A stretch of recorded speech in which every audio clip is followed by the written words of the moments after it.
Hey, now what's up guys? Welcome back to my YouTube channel. You know, it's your boy V Dollar back in today's video. Now in today's video I'm going to be basically doing some breakdown, okay, and then I'll definitely have to fix a strategy in because it's literally the same thing. So we are going to be analyzing USOIL and then GBPJPY because those are really good pairs, and you guys will definitely have to see what I have for you. Now, if you guys like the video, please make sure you smash the like button and please make sure you subscribe to join our growing community. Maybe a quick one, we only have 5 days to the biggest expo where we have all the traders converging in one room and discussing trading. If you haven't gotten your ticket, smash the link in the description below, get your tickets, and let's slide into the breakdown. This is US oil. Now, I had just gotten some sell setups here and I had to share it with a main Telegram channel, just like how you guys can see in here. Now, what I'm going to be basically doing here is I'm going to be showing you how I actually came up with this setup, okay? So you guys can see that I do have two trend lines drawn straight up here, okay? So first things first, of course, remember we always have to do all these things on bigger time frames. Start from your H4 or the daily so you can see where the key levels are. Again, I always say this over and over again, but draw trend lines, draw support and resistance levels so you can see why you could expect the market maybe to bounce off or maybe to reverse, or maybe to continue, because that's the whole process. We just need to establish those levels so that we can be in a safe side, okay? So we had these two trend lines, as you guys can see. Now, what do we consider on drawing trend lines? Of course, we should have at least 1, 2, 3 touches, okay? But in this case, we even have one. This is not legitimate because we didn't see the market touching. But we have 1, we have 2, we have 3, okay? Now we have the fourth one at this point, and then we also have 1 down, so forming a channel, okay? So when we have two trend lines, that's a channel, okay? Now, what's the first point that I was looking at? So due to the fact that I'd actually marked out this trend line already, and then I also saw an M pattern. Now you guys know about patterns. So we have the M pattern just like this, okay? So when we have these two levels, of course we expect the market to push down, come back for a pullback at this level, and then push continuously down. Now it's the same thing that I'm looking at this point. So I can see that we are forming an M pattern. So at this point, we are going to first see the market push down, okay, to break our neckline, okay? This is our neckline. So we shall expect this neckline being broken this way, and then come back for a retest, and then boom, push even down. But for now, we have those sells in. Now, we never get trades on bigger time frame. That's how I trade. So what we do is we have to scale down to smaller time frames like the hourly so we can really see what's happening. Now on the H1, here's basically what we can see happening. So we do have a bounce off the trend line. As you guys can see, it's a very brilliant one. You guys can see this region here. So we can see that we had a very good bearish candlestick pushing to downside, meaning the seller's momentum was really too high. As you can see in here, a quick one. As you guys can see, this candlestick, this was such a big one. Actually, if we were on the 4 hours, this could seem like a big engulfing candlestick.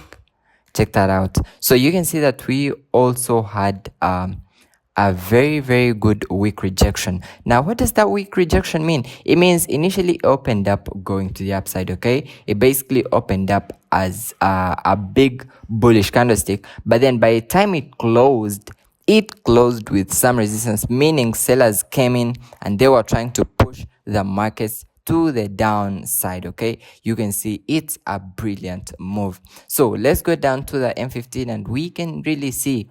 Now on the M15, that's where the magic always happens. So basically, personally on the M15, that's when I get my trades in. I'm just now trying to scale in trades goals. On the M15, you have that bigger picture. So I can also draw a small trend line just here. Okay. Now, why do I have to draw this trend line? I just have to see, because all these levels can be significant at some point. So it's really so important not to neglect any important levels. So I could have this. So what I expect again is we are going to break this, break this. We are going to break this trend line, push down, maybe come back for a retest, and then keep pushing to the downside. But for now, I'm going to get my trade in.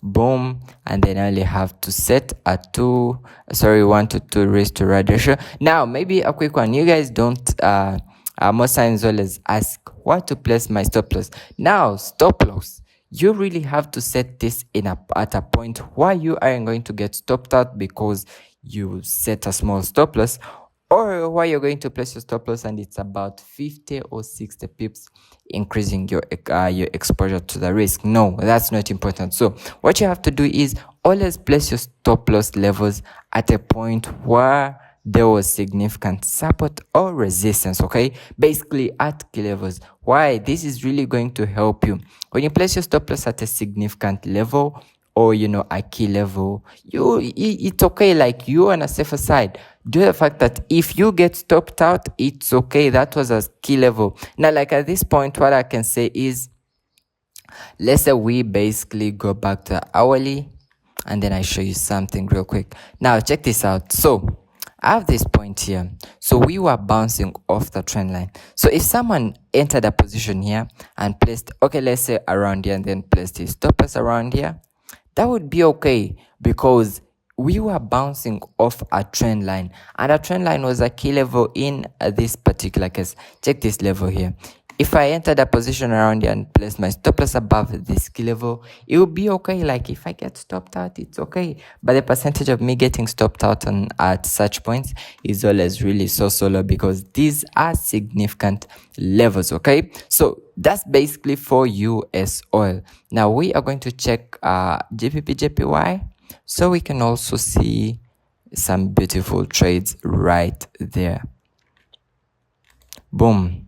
So this is GBPJPY. Now you guys understand that GBPJPY, GBPUSD, the moves are always literally almost the same. So what I can do is I'm going to delete all these objects. There we go. So we are on the H4. Okay, those are first things first. It's really so important to mark out those levels. So we are going to mark them out. I can see we have a large trend line around here. We have one more on the upper side. We can draw this around here. Okay. And this around here. Now, so basically what's happening, I can also now draw just some key level here. Okay. And now we really have to establish the overall trend. Now, what's the overall trend? The overall trend is to the upside. You guys can see that clearly. I can just draw this. So I have 1, 2, 3, 4, I have about four touches. So the overall trend is to the upside. You guys can clearly see that. But we had some point back here. Sorry about the voice quality, but we had some points here where we saw that the market were actually bouncing down. When we reached this point, we saw some resistance 1, 2 times, and then we were coming to downside. So what do you expect at this point? So due to the fact that we were already bouncing off the lower trend line, what we could think of is, we could think of ourselves, let me just drop this down rather. Okay, let me just put this here. So first things first, I could think of we coming back up here, because I could see that, I can clearly see that we are already bouncing off the lower trend line. But at the current price level, we can see that the seller's momentum is really so huge. So I wouldn't recommend that we get any trades in here for now, but the overall outlook would be maybe hitting this level and then going back up. Okay, basically just like that. So the overall outlook, or how we actually came up with these breakdowns, is we drew trend lines, those key levels, because they're really so important. And then after that, we just scale down to smaller time frames.